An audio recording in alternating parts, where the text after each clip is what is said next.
নজর রাখবো পশ্চিমবঙ্গে এনআরসি নোটিশ। বিজেপি শাসিত অসম থেকে এনআরসি নোটিশ কোচবিহারে। আতঙ্কে দিনহাটার বাসিন্দা উত্তম কুমার ব্রজবাসী। জানুয়ারিতে আমার বাড়িতে এনআরসির কাগজ আসলো, পুলিশ এসে আমার বাড়িতে দিল ছিল। তারপরে আমি লোকের কাছে ডেকে তারপরে বললো এনআরসিকে গৌহাটি থেকে। কোনো আত্মীয় নেই, আমি গৌহাটি কোনোদিন যাই। আমার বয়স তো হলো 50 বছর, মানে জন্ম এখানে বাবার। পুরো আতঙ্ক আমি। প্রথম থেকেই এনআরসির বিরোধিতা হয়েছে পশ্চিমবঙ্গে। সেই পশ্চিমবঙ্গে এবার এনআরসি নোটিশ। কোচবিহারের বাসিন্দাকে এনআরসি নোটিশ ধরিয়েছে বিজেপি শাসিত অসম প্রশাসন।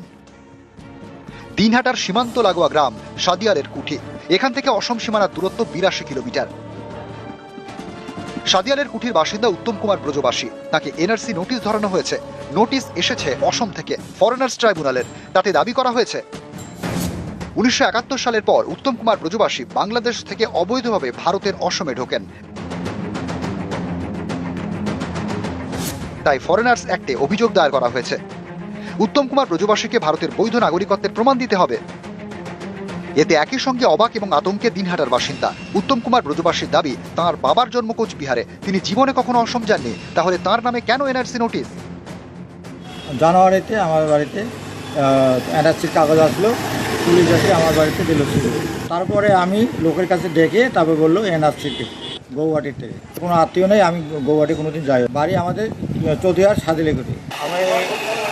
আমার বয়স তো হলো 50 বছর, আর আগে হয়তো 20-30 বছর থাকতে পারে বাবা, মানে জন্ম এখানে বাবার। পুরো আতঙ্ক আমি।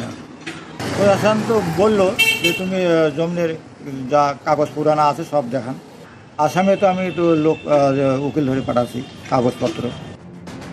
যে পশ্চিমবঙ্গে প্রথম থেকেই এনআরসির বিরোধিতা হয়েছে, সেই পশ্চিমবঙ্গে এনআরসি নোটিশ। এরকম নোটিশ এই প্রথম।